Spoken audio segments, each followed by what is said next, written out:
Hey YouTube, this is the Death Scouter making another video, and today we're going to be working on replacing the front wheel speed sensor on a 2013 Jeep JK. And went wheeling the other day. What happened is, as this was sitting down, this it kept rubbing against the axle, and you can see there that the wire on the bottom was actually rubbed through. The insulation was rubbed through and ran into, all the things turning on my axle here. So this has got to get replaced.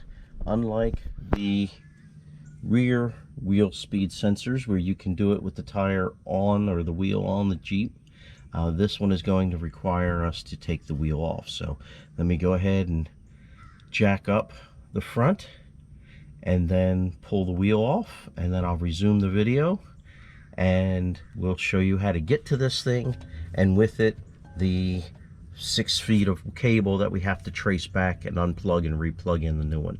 All right, be right back. Okay, so once you get your tire and your wheel off, this is what you're looking at. You're looking at your caliper for your brakes, and you're looking at your rotor. Your rotor needs to come off to get to wherever this wire is leading, right? So we need to get in there in order to release that. So to take this off, I'm going to try to take this off all in one piece. That means taking off these 21 millimeter nuts, bolts, sorry, one at the top, one at the bottom. Now the problem with trying to do this all in one piece is that your brake pads might be so tight on your rotor already that you may have a hard time getting it back on. And if that's the case, we're going to have to pull the caliper off the caliper bracket, which means using these I think these are 10 millimeters, right? 10 millimeter at the top, 10 millimeter here at the bottom. By the way, this is the same thing you do if you were doing a brake job. So now is a perfect time to look at your brakes and maybe do the brakes while you got everything apart. Okay, so I took the caliper bracket off. Do want to remind you, anytime you work on your brakes, anytime you take your caliper off, this is your brake line. You don't want to let this fall or hang or have any strain on this at all.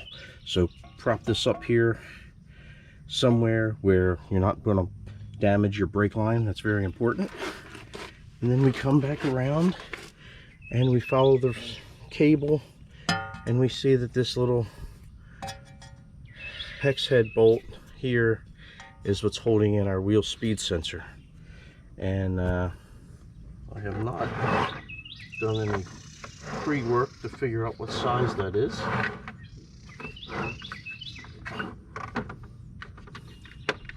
So we're going to take a few guesses.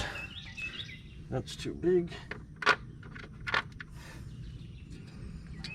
And then this little piggy is just right. Okay, so we're looking at a 9/16. So let me go ahead and pull that out. So the reason that I make these videos is so that you, assuming that you are not a mechanic, certified mechanic, like I am not a certified mechanic, so that you can see what you're going to get into when you attempt to do your own vehicle repairs. And here's exactly what I ran into. I took off the bolt as I was supposed to, and I went to pull out the wheel speed sensor, and this is what I got. The problem is, this is what I should have got, which was a lot more than necessary. So what I did was I had to drill a pilot hole, shove or screw a long sheetrock screw into what was remaining in the wheel speed sensor that was stuck down here in my wheel hub, and then with a really ridiculous amount of energy, I had to pry this thing out using a combination of my vice clamps, and I had to put a hammer. I had to do this one-handed.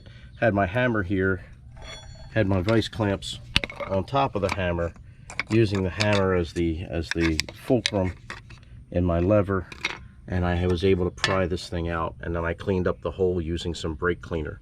So now we're going to go ahead and we're going to trace these wires back, unclip them where they're unclipped, pry them out of the Christmas tree type holders where they exist, and right up here behind the shock is where the wiring connection is. So I'm probably going to be making this repair a little bit more complicated since I have these rough country metal fender liners, but if you wiggle the cables, you can see in there that our wiring connection is conveniently located where no one can reach. I doubt that I can get to it from the top, although I'm actually not going to try. Just 1, 2, 3, 4, 5 bolts. I'm going to be able to take this, pull this fender liner away enough to reach in there. But so that's what I'm going to do next. We're going to go ahead and we're going to go through here. We're going to pry all these connectors out of the clip, and then put the new one in place. So I will work my way through that and turn the video back on. Some more handy notes as we go along. Don't rip out the old one and then put the new one back in, which I did not do, by the way. Do it inch by inch, link by link, retracing the old wire and putting in the new. That way you'll know, does this go over this brake line or does it go under the brake line? Does it go, over this connection or over this line or under this line? So trace it, replace it as you go, making sure you put everything where it's supposed to be, firmly secured, and just work your way up until you're ready to make the connection change. I just wanted to show you that little tidbit. Meanwhile, I went ahead and just to get stuff out of the way so I could work, I went ahead and put the rotor and the caliper bracket back on.